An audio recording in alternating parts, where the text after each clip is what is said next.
Today we have with us Dr. C.V. Ananda Bose, retired IAS officer who is currently the policy advisor for the central government. He is also a well-known orator, a writer and a columnist. Dr. C.V. Ananda Bose speaking on various measures to contain the hike in the price of petrol, one of which is to include the petroleum products under GST so that the price comes under rupees 50, giving priority for lady vehicle owners and many more methods by which the price hike can be controlled. Over to Dr. C.V. Anandabose.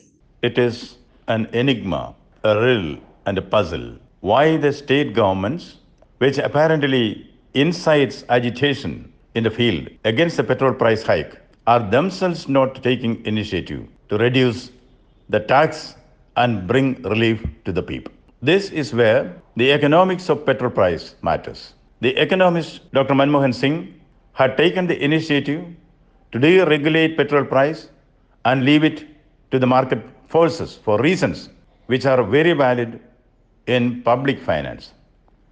Let's not forget that the annual income, which accrues to the governments, including the center and the states, from the petrol tax or fuel tax, is around 5 lakh crores.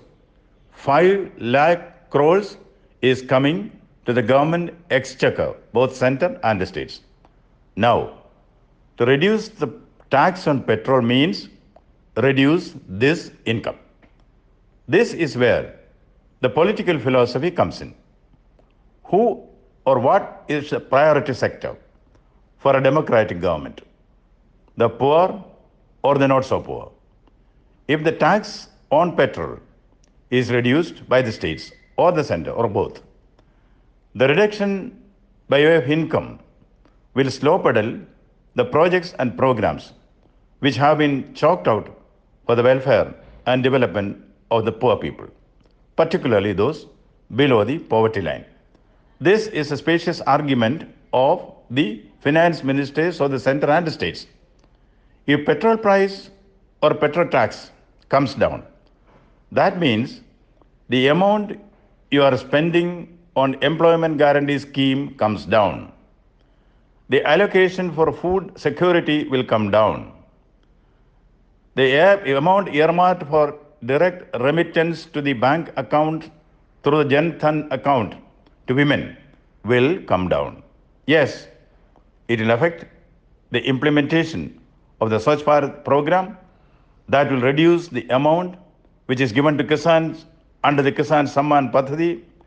Lot of schemes and projects launched by the state and the center will suffer if there is a reduction in the taxes levied by the states and the center on petrol and other fuel. Now, this is sound logic. Where should your priority go? The governments which are committed to the welfare of the people, after all we are a welfare state, for Antodaya program, government's priority should be to look after those who are below the poverty line. Government's priority should be for poverty alleviation. And it is after roti, kapda or makan, yes, food, clothing and shelter. After these needs are met, that we think of other areas. Basically, the claim is that those who do not have food, clothing and shelter should get priority attention of the governments. And vehicles are purchased by those who have received the escape velocity from poverty. But that does not mean that the two-wheelers owners and those who run three-wheelers and taxis don't say they are rich. Let's not conclude that the owners of these are well-to-do people. No, they are not. They may be just above poverty line. Now, questions of public finance or public administration apart, there is something called people's sentiments. A democratic government has to necessarily respect the sentiments of the people.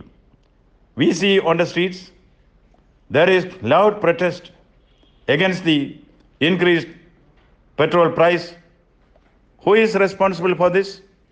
What are the causes which lead to this? It is immaterial for the common man.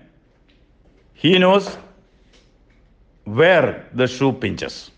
Yes, the wearer knows where the shoe pinches. Certainly, there is widespread resentment among the public over the petrol price hike. Real and engineered. The protest against the hike in petrol price is a reality. So, a democratic government has to find a solution to this. Solution for this should not be left to be found in the streets. What are the options? There are many options to contain the petrol price hike. Include petrol in GST. Once petrol, diesel or fuel, any type of fuel, is included in GST, as of now, the maximum rate of tax under GST is 28%. So automatically, the petrol price will come down. But this is not an easy task. The GST Council is a constitutional body where decisions can be taken only with the support of 2/3 majority of the states.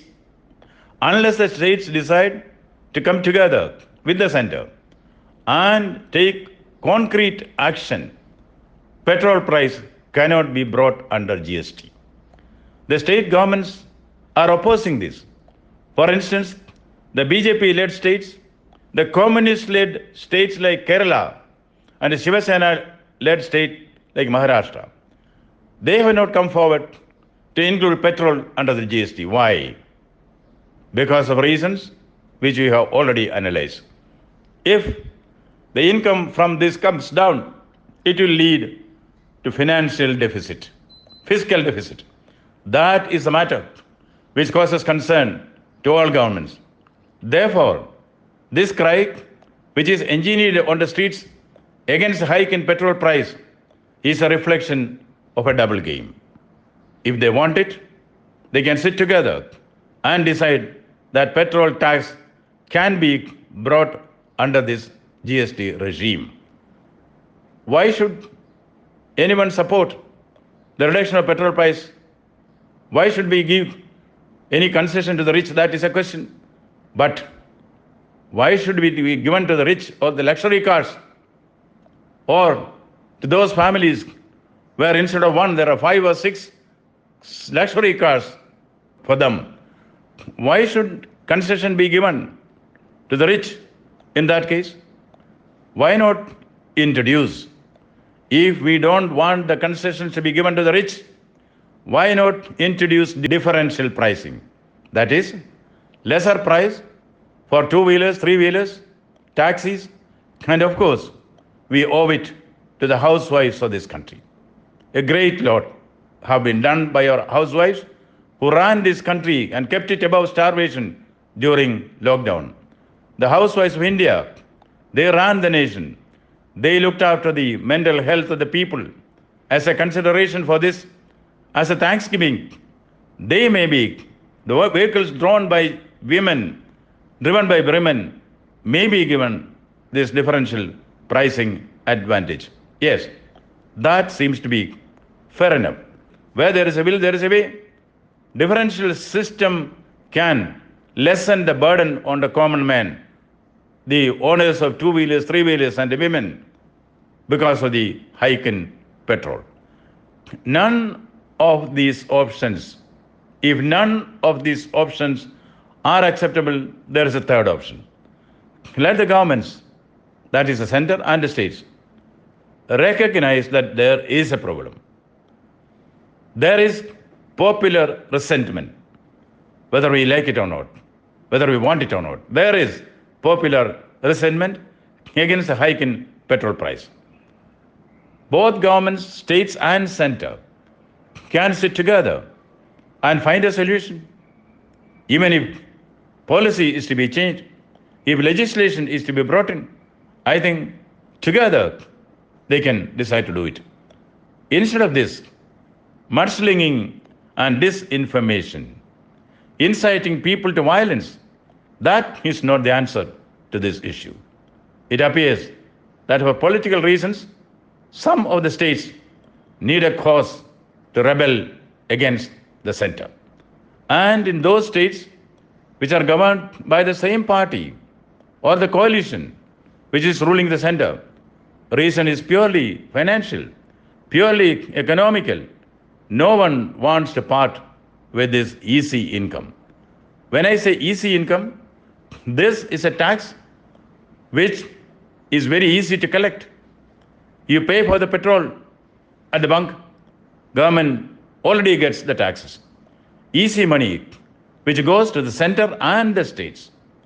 Practical wisdom which is dictated by interests of public administration is behind this.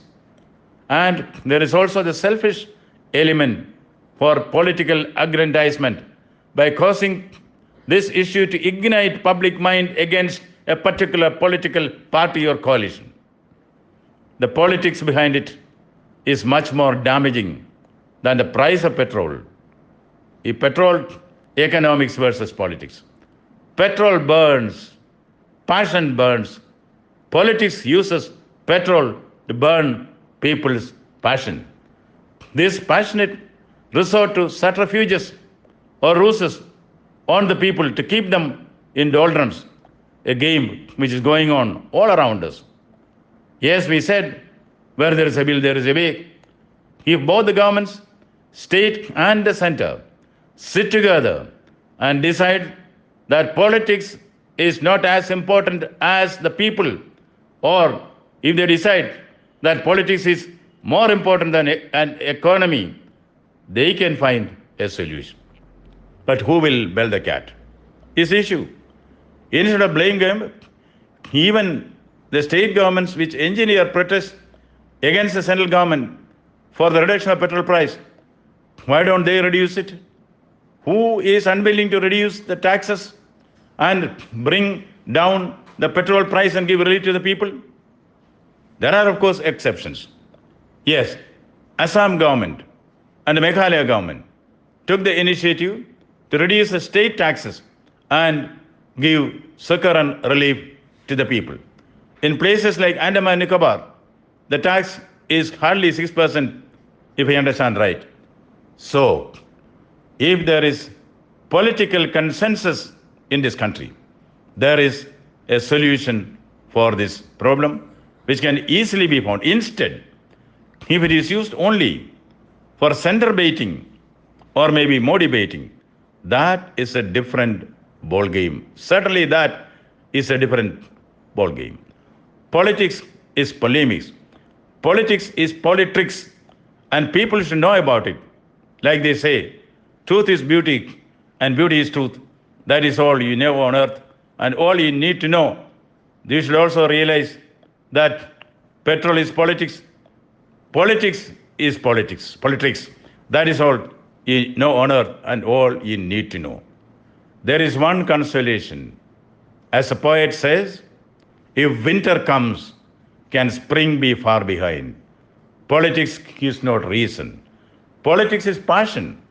That is why the same political forces which passionately pleaded for and introduced deregulation of petrol is now passionately on the ground speaking against it. Politics is politricks. That is why Shakespeare said, can the Ethiop change his color or the leopard his spots? Yes, for the politician, petrol is a fuel to ignite people's passion. Petrol politics is the problem, not petrol price. If there is a political consensus, there can be a way out for the hike in petrol price. Satyameva Jayate, Vande Mataram, Vande Mataram.